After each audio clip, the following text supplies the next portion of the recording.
तो जब भगवान सब लोगों को बधाई दी जा रही थी, तो हनुमान जी का भी के लिए भगवान ने संकेत किया। तो हनुमान जी ने कहा कि भाई सबको तो आपने विदा कर दिया, सबको जो जो पद चाहिए दे दिया, सुग्रीव को पद चाहिए तो उसको दे दिया, भीषण को जो चाहिए था पद वो दे दिया, लेकिन महाराज जी आपको क्यों इतना चिंतित है? मेरे पास तो वो दो दो पद हैं। भगवान ने कहा कौन सा दो पद? कहने वो आपका, अरे आपको दोनों पद तो मुझे प्राप्त है, मैं उन दोनों पदों के ही चरणों में, अब आपके चरणों में सिर झुकाकर जिंदगी यहीं पर निवार करूंगा, मैं कहीं नहीं जाऊंगा। मेरे लिए आपसे ज़्यादा संसार में दूसरा कोई नहीं है। ऐसी ऐसी अनुराग चित्तता को जब बात उन्होंने प्रकट किया तो भगवान तो मुस्कुरा भी पड़े और थोड़ा सा वो झेप भी गए कि भाई इतनी बड़ी बात सारे सभा के बीच में कह करके ये तो भाई हमारा दिल जीत लिया सर। तो उन्होंने हनुमान जी को अपने साथ रख लिया। यही कारण है कि आज देखिए जब हम लोग कभी दोहा पढ़ते तो लिखा है कि राम लखन सीता सहित हृदय बसों सुरभूप, हम लोग प्रार्थना करते हैं। पिछले दिनों हमने एपिसोड में बता दिया था कि सब लोग कह रहे हैं कि जास जास हृदय आधार बसें राम सर चाँप धर, जिसका हृदय आधार माने घर, राम लक्ष्मण जानकी का जो घर है वो भगवान हनुमान जी का घर है। वो सामने आप जो चित्र देख रहे हैं उस चित्र में भगवान राम जो है राम और जानकी बैठे हुए, जब घर खलबल पावक ज्ञान घन जास हृदय आगार बसे राम सर चाँप धर। वो भगवान राम का आगार माने घर है जिसके अंदर रहते। जैसे आगार कैसे शब्द सुना सुन लीजिए, जैसे सभागार, गुणागार, स्नानागार। तो आगार आगार माने होता है घर। तो घर राम और सीता का घर है, वो घर कौन सा है? हनुमान जी का हृदय है। तो जास हृदय आगार, जिसका हृदय ही भगवान राम के रहने का निवास हो, तो उसमें राम सीता निवास करेंगे। तो हनुमान जी उनको अपने पास बैठाए हुए हैं। इतने अनुरागी चित्त हैं, इतने बड़भागी हैं कि उनके बराबर संसार में कोई बड़भागी नहीं। कोई दूसरा व्यक्ति अगर बड़भागी बनना चाहे तो उसके लिए कई कई जन्म क्या जन्मांतर तक बहुत मुश्किल काम है, ये समझ से बाहर है। तो ये हनुमान जी की बस का है। हम लोग तो कुछ भी नहीं जानते, बिल्कुल तुच्छ प्राणी है। अब मैं आपको बताना चाहता हूँ उस बड़भागी का एक दूसरा नाम है जिसका नाम है केवट। केवट की भी एक बहुत विशेषता है कि इतने लोग राम के चरणों के अनुरागी हैं, जो रामचंद्र जी, सीता जी, लक्ष्मण जी, तीनों लोग गंगा तट पर बैठे खड़े हुए हैं और उनको उस पार जाना है। तो केवट ने मना कर दिया, हम नहीं ले जाएंगे।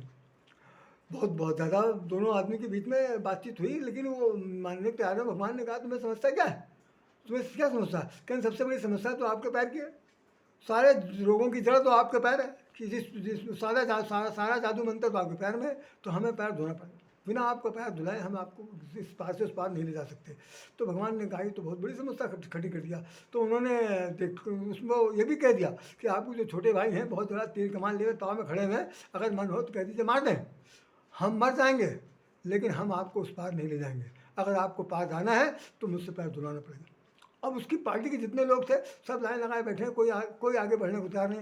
और उसने ये भी कह दिया कि अगर आपको जाना है तो यहाँ से मुश्किल से आधा कमर तक पानी है, आप लोग सब अपने आप चले जा सकते हैं, हमारी कोई ज़रूरत नहीं। और हमारी अगर ज़रूरत है तो कृपा करके आप अपने चरणों को धुलवाइए। तो उन्होंने पूछा तुमको कैसे क्या क्या समझ में आया? तो उन्होंने कहा हमने सुन रखा है कि आपके पैरों की धूली के प्रभाव से मुनि की पत्नी जो थी वो पत्थर हो गई थी, पत्थर से उसको वो नारी बन गई। छुवत सिला भाई नारी सुहाई, आपके चरणों के स्पर्श करते ही नारी बन गई।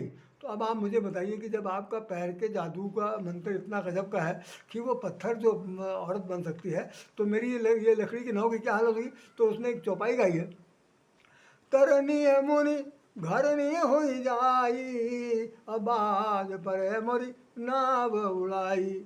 ए मुनिवर, वो उनके साधु के भेद में है ना, तो कह रहे हैं मैंने तरनी मुनि, जो तरनी मैंने तैरने वाली, तरनी मैंने ये नौका, तरनी मुनि घरनी हो जाएगी, ये घरतीन बन जाएगी। तो फिर भैया जिससे हम पालन पोषण करते हैं वो कैसे करेंगे? तो ऐसी स्थिति में भाई मैं माफ़ी चाहता हूँ, अगर आप चाहते हैं तो पैर धुलवा दीजिए। तो भगवान राम ने जब सुना कि ये तो बिल्कुल अड़ा हुआ है, मानेगा नहीं किसी कीमत पर, पैर तो बिना पैर धुलाए तो मेरा भी जाना मुश्किल है। तो वो दोनों लोग जो है वो भगवान राम और लक्ष्मण और सीता जी की तरफ देख करके मुस्कुराते हैं। मुस्कुराते क्यों हैं? इसका भी एक कारण है, स्वामी जी बताते हैं हमारे, कह रहे हैं कि दोनों लोगों की तरफ रामचंद्र जी ये उलाहना देते हैं कि देख लो तुम दोनों लोगों के बीच में होड़ लगी रहती है कि कौन मेरे चरणों को कौन पहले धोएगा, कौन इसकी पूजा करेगा। और ये जो है तुम लोगों से आगे निकला, कह रहा है कि मैं ही अकेले सब काम करूँ, जबकि तुम दोनों बंटवारा होगा कि एक बार हम दबाएंगे, एक बार आप दबाएंगे, एक बार की सेवा करेंगे, एक बार की सेवा करेंगे। लेकिन आज स्थिति है कि जो ये केवट है ये दोनों पैरों को धोना चाहता है। तो इसमें लिखा हुआ है, सोई करो जही तो नाव न जाई, अरे भाई अब मैं माफ़ी मांगता हूँ, जो जो तुझसे हो सके वही कर। तो उसको गोस्वामी जी ने एक वो सोरठा लिखा है, आप सब लोगों ने पढ़ा होगा कि उत्तराखंड में है, जिस वक़्त वो बैठे हैं, गंगा पार करना चाहते हैं। सुन के वट के बैन प्रेम लपेटे अटपटे, बिहसे करुणा मैन चितई जान की लखन तनु। बिहसे करुणा मैं चितई जान की लखन तनु। कब? सुन केवट के बैन। केवट के वाणी जो सुनी वो कैसी थी? अटपटी थी, बहुत ही ज़्यादा अच्छी, सभ्यता प्रधान नहीं थी, या मैं टुकार वाली थी, या कहना चाहिए निरक्षर व्यक्ति जैसे बोलता है। उनको क्या पता है कि चक्रवर्ती सम्राट के पुत्र हैं, पुत्री होंगे, हमसे क्या मतलब, हम तो अपना काम कर रहे हैं। हम काम कर रहे हैं, मैंने जो सुना है उसके बाद बोल रहे हैं। अब हमारी बारी आई है, हम उस पार पढ़ेंगे। जब आपका कभी ऐसा कोई मौका है, बहुत से संत महात्मा कहते हैं कि उसने कह दिया कि जब हम आपके कभी वहाँ पर आएंगे वैकुंठ धाम में, तो आप हमें पार करिएगा न करिएगा आपकी मर्जी, लेकिन यहाँ तो हमारी बारी है। हम आपको बिना इससे पार ले जाने के लिए बिना पैर धुले नहीं जाएंगे। बिना पैर धोए नाथ नाव नैया गंगा में ही पार कराऊंगा, ऐसे बहुत सारे भजन गाए जाते हैं। तो नाथ बिना पैर धोए नाव पर न चढ़ियों, इस तरह गीत गाते हैं। खैर, तो आन कठौता भर ले आवा, और तुरंत गया वो कठौता। अब वहाँ पर कोई सोना चांदी थाली की तो है नहीं, पर हाथ तो है नहीं जिसमें धोया जाएगा। अपना लकड़ी का कठौता लाया, ला करके बाकायदा धोया, धो करके उसके पार करता। और भगवान जी जो है वो उनको पार करके के रेत पे खड़े हो गए। अब क्या है, अब खड़े होकर के बाद देख रहे हैं कि अब इसको दिया क्या जाए, क्या चीज़ दिया जाए। देने के लिए तो उसके मेरे पास तो कुछ भी नहीं है। तो वो जानकी जी की तरफ वो देखते हैं, हम भगवान राम। तो जानकी जी ने सोचा कि भगवान राम के पास तो कुछ है नहीं, तो भाई मुद्री निकाल देने लगे। तो तुरंत उसने कहा, बेटी नहीं, बिल्कुल नहीं, तुम परिवार की बहू हो, ज़्यादा चक्रवर्ती सम्राट होंगे, हम भी यहीं गए, हम नहीं आपसे लेंगे बिल्कुल पैसा, कोई चीज़ कुछ भी नहीं लेंगे। फिरती बार जो मोहि देवा, सो प्रसाद मैं सिर धर लेवा। जब आप लौट के उधर से आइएगा और फिर आपको जब पार करने की ज़रूरत पड़े तो मुझको बुला लीजिएगा, उस वक़्त आप जो हमें देंगे हम दे देंगे। उस वक़्त क्या देंगे आपको? वैकुंठ दे देंगे। तो उसने क्या किया, पैर धोया। पैर धोने के बाद बाकायदा खुद जलपान किया, उसमें दोहा लिखा, खुद जलपान किया। उसके बाद सारे अपने परिवार को, पुरखों को, सबको तार दिया। तब भगवान राम, लक्ष्मण और जानकी जी को नौका बैठाता है। तो उस वहाँ पर भी गोस्वामी जी ने बात लिखी है कि वो बड़भागी, बड़ा बड़भागी, उसने अपने अपने इसके भाग की ये स्वरूप देखिए कि भाई जो नहीं जहाँ तक पहुँच सकता है, वहाँ तक उसने अपनी जिद्द में, अपनी होड़ में, अपनी तन्मयता में, अपनी आत्मीय अनुभूति में, साथ साथ चरणों के प्रति भले ही उसको जानकारी दूसरे ढंग की रही हो, लेकिन वो चाहता क्या है कि मैं चरण धोऊंगा। भगवान उसकी इस अटपटे वाणी को समझ रहे हैं कि इसके मन में कितना प्रेम है। उस प्रेम का मूल्यांकन करने वाला अगर संसार में कोई व्यक्ति है तो भगवान ईश्वर है, दूसरा कोई हो ही नहीं सकता। तो बड़भागी में, यहाँ तक कि बड़भागी के लिए तो अवध के लिए भी लिखा हुआ। माता सुमित्रा कहती हैं, बड़भागी अवध अभागी, बड़भागी बन अवध अभागी, जो रघुवंश तिलक तुम त्यागी। जिस वक्त रामचंद्र जी के साथ जाने के लिए लक्ष्मण जी जाते हैं सुमित्रा जी से पूछने के लिए, तो उन्होंने साफ साफ कह दिया, अरे बड़ा भागी ये बन, बड़ भाग्य बन अवध अभागी, जो रघुवंश तिलक तुम त्यागी। हम तो कह रहे हैं कि भाई बहुत बड़े भागवान हैं वो जो जंगल जहाँ पर आप सब लोग जा रहे हैं और आपको अपने बड़े भाई की सेवा करने का मौका मिलेगा। जंगल बड़े भागशाली हैं और अवध अभागी है। क्यों? कि यहाँ से रामचंद्र जी ने तो यहाँ का तिलक सारा राजपाट सब त्याग दिया और वो वहाँ पर जा रहे हैं, वहाँ पर राज भोग करेंगे। कितनी बड़ी बात है। तो बड़भागी शब्द हम लोग आपके जीवन में बहुत कम आता है। भाई कभी कभी थोड़ा थोड़ा सा भी अगर कोई काम हो गया और कोई बहुत खुशी की लहर दौड़ गई तो वेरी बहुत लकी, यू आर लकी। लोग लकी करके करते रहते हैं, बहुत बड़े भागशाली हैं, लेकिन भागशाली को तो भगवान रामचरितमानस की मान्यता में तो यह है कि जिसको राम के चरणों की धूल मिल जाए, जिसको राम के चरणों का अनुराग मिल जाए, जिसको राम के चरणों की लालसा को परिपूरित हो जाए, वो बड़भागी हुआ। बड़भागी संसार की वस्तु पा लेने से क्या बड़भागी हो जाएंगे भाई? जो संसार की चीज़ यहीं पर छूट जाएगी, संसार का कोई संसार की सांसारिकता का सारा भोग प्राण सब यहीं पर छूट करके अंतोगत्वा हमें यहाँ से जाना पड़ेगा। तो यहाँ यहाँ तक कि कपड़े लगते भी यहाँ के उतरवा दिए जाएंगे, कुछ भी नहीं बचेगा। ऐसी स्थिति में यहाँ का कौन सा बड़भाग? यहाँ का जो दिया दया है सब तेरा तुझको अर्पण कहने वाले लोग जो है सच पूछित भगवान से भी झूठ बोलते हैं।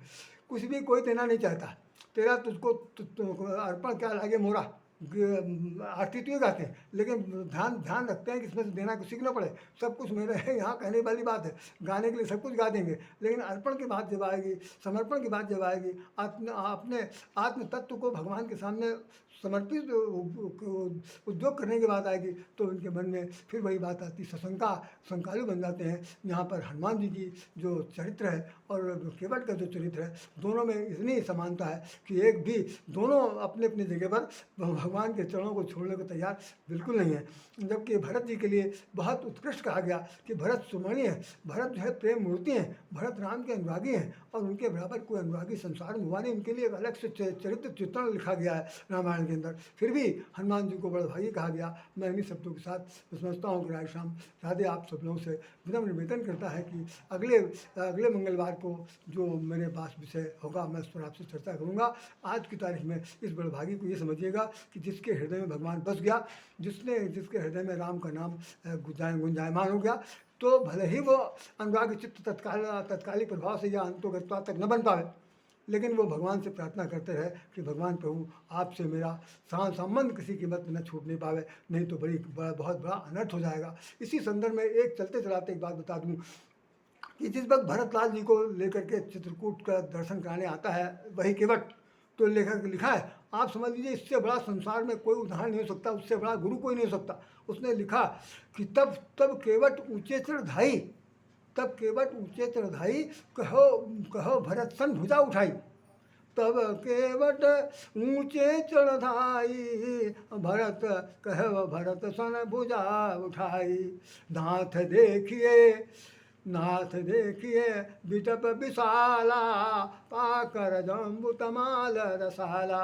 नाथ देखिए बिटप विशाला, जामु तमाल रसाला। नाथ देखिए बिटप विशाला, पाकर तम्बु जमाल रसाला। मतलब कहने का मतलब है पाकर जम्बु तमाल रसाला, जहाँ पर जामुन का पेड़ लगा है, तमाल का पेड़ लगा है, आम का पेड़ लगा है, और वहाँ पर जहाँ पाकर जम्बू तमाल रसाला और आम, इस 4 तरह के पेड़ लगे। तो उन्होंने कहा है कि तहीं मध्य एक बट वृक्ष का शोभित हो रहा, उन चारों वृक्षों के बीचों बीच में एक बट का वृक्ष शोभित हो रहा, और वहीं पर इनकी कुटी बनी हुई है। मतलब जो अनभिज्ञ के व्यक्ति को, अनजाने व्यक्ति को भगवान से मिलवाने का रास्ता दिखा दे, यहाँ तक कि चोटी पर चढ़ करके उनको बता दे, तो ये काम केवल गुरु के सिवा दूसरा संसार में कर नहीं सकता। और केवट इस स्थान पर सर्वोपर है, उसने भरत जी को भी रास्ता दिखा दिया। तब केवट ऊँचे चढ़ाई ये कहते हैं। तो इसलिए मैं चाहूँगा कि केवट का जो इसमें योगदान है वो अपने आप में सर्वोपर है। भगवान हनुमान जी महाराज का जो योगदान सर्वोपर है। दोनों बड़भागी हैं, उन दोनों बड़भागियों के भी चरणों में हम नतमस्तक होते हैं, सतकोट नमन करते हैं। मेरी तरफ से अगर किसी प्रकार की कोई बोलने में, बातचीत करने में कोई अप्रियता आ गई हो, तो आप सभी प्रबुद्ध जन, मैं आत्मीजन, मुझे क्षमा कर दीजिएगा। मैं क्षमा चाहता हूँ। राधे श्याम राधे, आपको सब सादर नमस्कार करता हूँ। जय श्री राम, जय श्री राम, जय श्री राम।